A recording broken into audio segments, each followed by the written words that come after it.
What's up YouTube, Capital G here. So I am doing and attempting to revive a segment I haven't done in ages on this channel, and that is called the Return of. And if you're not familiar with the Return of, because it's probably been at least a year and a half since I've done one of these videos, it's a series of videos where I bring up and discuss a ban card and I attempt to make points as to why said ban card should be unbanned. Now today we're talking about Sangan, OMG, capital G, instant dislike, closing video right now, too long, didn't read. All right, so before you dislike, just hear me out.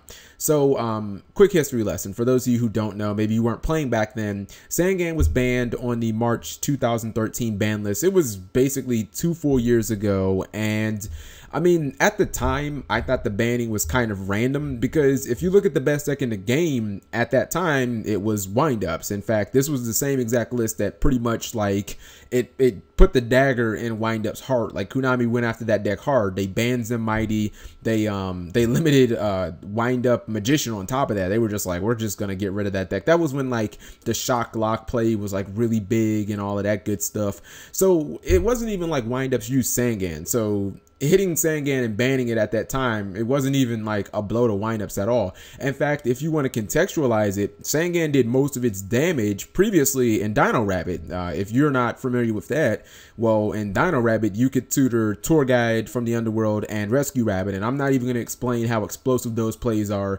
If you have ever even seen Dino Rabbit play, you know what the hell those two cards did, especially Tour Guide. That just was insane. You get Levier going to a Lagia Doka. It's just pretty much GG from there.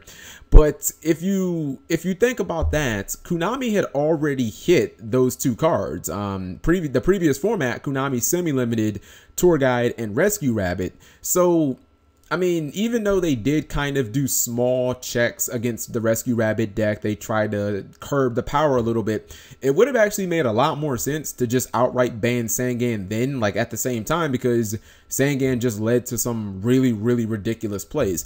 But anyways, that's the end of the history lesson. Let's fast forward into today. So there are two major reasons why I think Sangan could come back into today's game and be a perfectly healthy card for the game that absolutely no one would play for the most part. The first is because the card that emphatically got it banned, Tour Guide from the Underworld, has finally and rightfully so gotten limited. I actually, not this ban list prediction, but the one before this one, I actually lobbied for Tour Guide to go the one. I just thought that the one card Dante's that got you a Scarm, it was just out of control. Like Tour Guide floated crazy hard in the Dino Rabbit format, but like it didn't float this hard. Of course, if Sangan died, then you could just search yourself a copy of Tour Guide. And if you go back even a little further, Sangan and Tour Guide pretty much had the same exact relationship, and they had the same shenanigans in a deck like Tengu Plants, which was previously tier 1 because of Trishula spam and how nutty a card like Reborn Tengu is. In that deck, when Sangan died, it would usually just get Tour Guide or it would get Lone Fire Blossom. Lone Fire Blossom had the same significance in that deck that Rescue Rabbit had in Dino Rabbit. But for the most part, Tour Guide has pretty much been put in check, so you're not gonna see any of those shenanigans. My second reason is I just don't see where Sangan fits in, like in this format. I just don't see what deck you can actually run this in and make the card work effectively. I mean, I can say this honestly about a lot of ban cards, but if you look at Sangan right now, I mean, where it worked in Tengu Plant and Dino Rabbit in the past, the reason that it worked in those decks is because they were not art types, and those are decks that basically we the players created. They were a random assortment of parts that all kind of worked together and had a lot of synergy. But if you look at Yu-Gi-Oh in the year 2015, I don't think this is an argument that anybody can debate. This is like 99% an art type based game as far as the competitive meta goes. I mean, I even thought obviously the first thing that came to mind was like Burning Abyss. I was like, okay, well, obviously Sangan fits in, and Burning Abyss, you know, he's dark, he's fiend, he's level 3, everything is there for this dude to really just fit in and be great.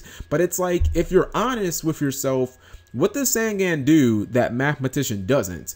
When Sangan dies, you probably want to get a Tour Guide or a Burning Abyss monster, right? Okay, well, Mathematician already does that. Let's not forget that Mathematician has better stats than Sangan, and since Mathematician can dump Scarm right into the graveyard and get any Burning Abyss, I would say that he has an edge up on Sangan from that perspective too, because Sangan can only get 1500 or lower, which, I mean, that's pretty much all the Burning Abyss, but it doesn't give you the ability to actually search out Sir, which Mathematician obviously does. So it's like, if you can't even outshine Mathematician, why would I even bother running Sangan in this deck? I mean, sure, there would be some really cool Crush Card plays, but let's be honest. Like, what is the difference between using Crush Card on a Sangan and using Crush Card on a Graph? Like, for the most part, it's basically going to be the same exact play. Yeah, you probably just want to be able to search the tour guide or, you know, straight to your hand. But for the most part, if you Crush Card a Graph and you get the Skarm out, when the Skarm dies, you're going to get your tour guide anyway. So for the most part, outside of a minor inconvenience, it's basically the same play. So it's like, I'm back to my original point. What deck would Sangan actually be played in? I mean, it can search a whole bunch of great cards, but the game is so archetype based, I just don't think that he has a home anymore. I mean, you can get your Lone Fire Blossom, but it's like in Sylvan's, okay, well, Lone Fire Blossom is at 3 now. So what would be the point of even splashing Sangan into that deck and having to waste my normal summon and hope that it dies when chances are I've already either gotten to a Lone Fire or I've gotten to a Symbol of Heritage or a Soul Charge or a Sylvan Charity, which draws me my Lone Fire. Like, you know what I mean? Like, Sangan just seems that it seems like a card that has no home. Tour Guide has already been dealt with, and it just seems kind of slow. You know, every single major archetype, at least the competitive ones, like, they already have ways to get to their key monsters. You know, most of them aren't going to splash in a monster that really doesn't have any synergy with any of these decks just to get to 1 or 2 cards.